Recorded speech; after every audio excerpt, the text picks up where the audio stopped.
Alright, so moving on to the final segment, I'll be sharing my thoughts on Terence Crawford being stripped of the IBF World title. Now, this is breaking news.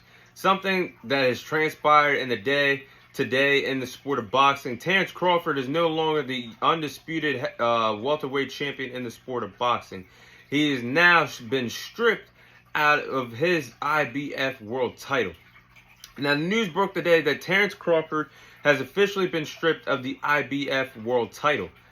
The interim IBF World Champion, Jaron Boots Ennis, has now been elevated to become the new IBF World Champion in the welterweight division.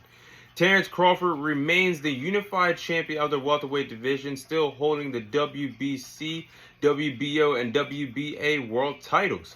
So, quickly, after we just seen history transpire between Errol Spence and Terence Crawford and their mega fight that took place in July, we obviously know it was one-sided with Terence Crawford winning that fight decisively.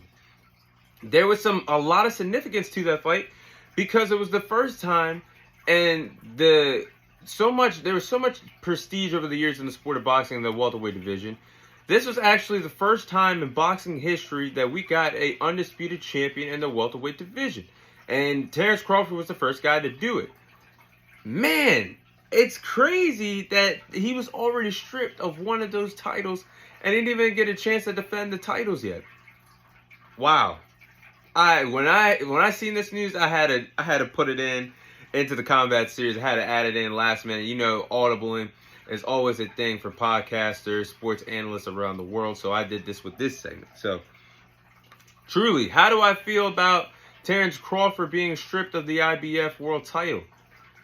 I am on board with this decision.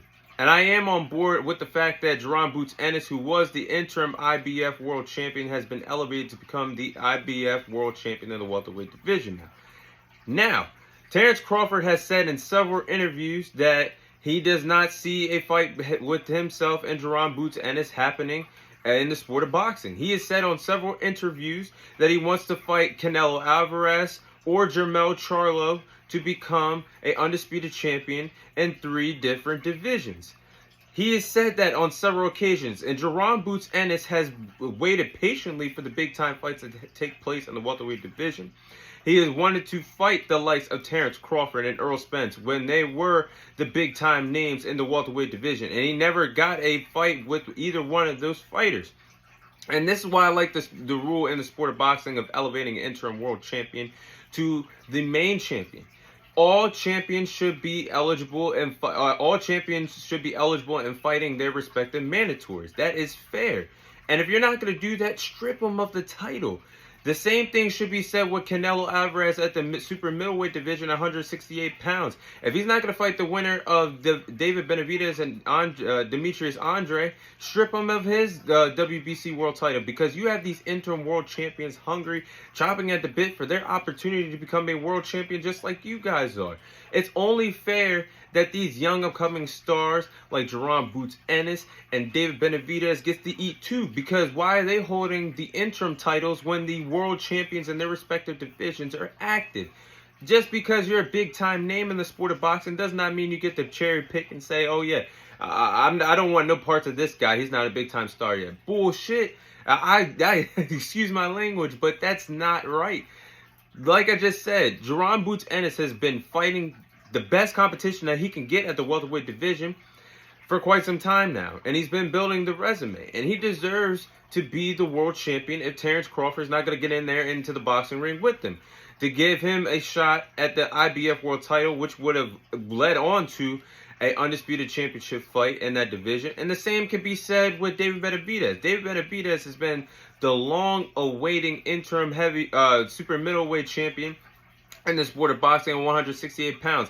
And Canelo Alvarez has been in 3 fights since he became the undisputed champion, and has not even mentioned fighting David Benavidez one time seriously, or sending him a contract seriously. Either that, bottom line, contract or no contract, that fight is not happening with Canelo Alvarez fighting, going up to 175 to fight Bevel.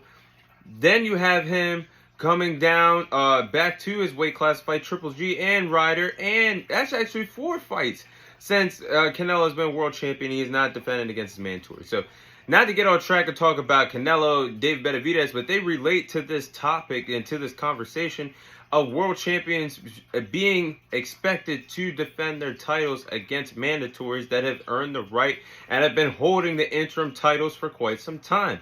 So I'm on board with the IBF doing this and stripping Terence Crawford of his title. But, and also something I want to say, because that just brought me to my point, something I read about also why the IBF did this.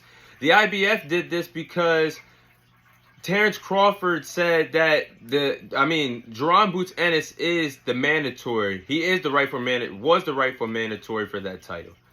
And Terence Crawford and Errol Spence, whenever the rematch is supposed to happen, it's said in the contract it has to happen next between the two respective fighters. We're still trying to figure out if it's going to happen at the welterweight division or at 154. We're still trying to figure that out.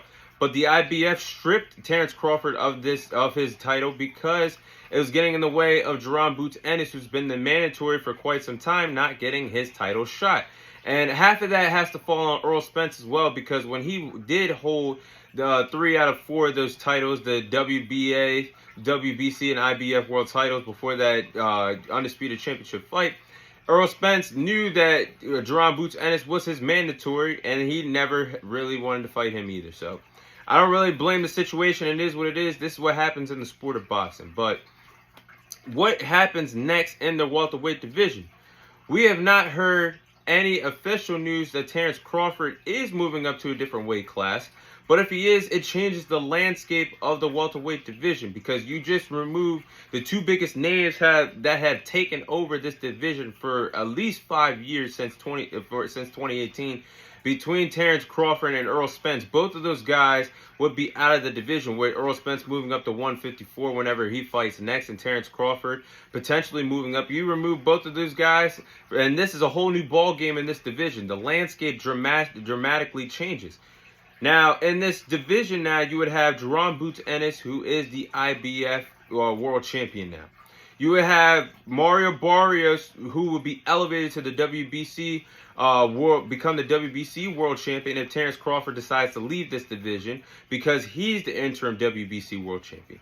You have Amantes Centenos, who is the interim WBA world champion. He would be elevated to becoming the world champion if Terence Crawford decides to vacate the belt.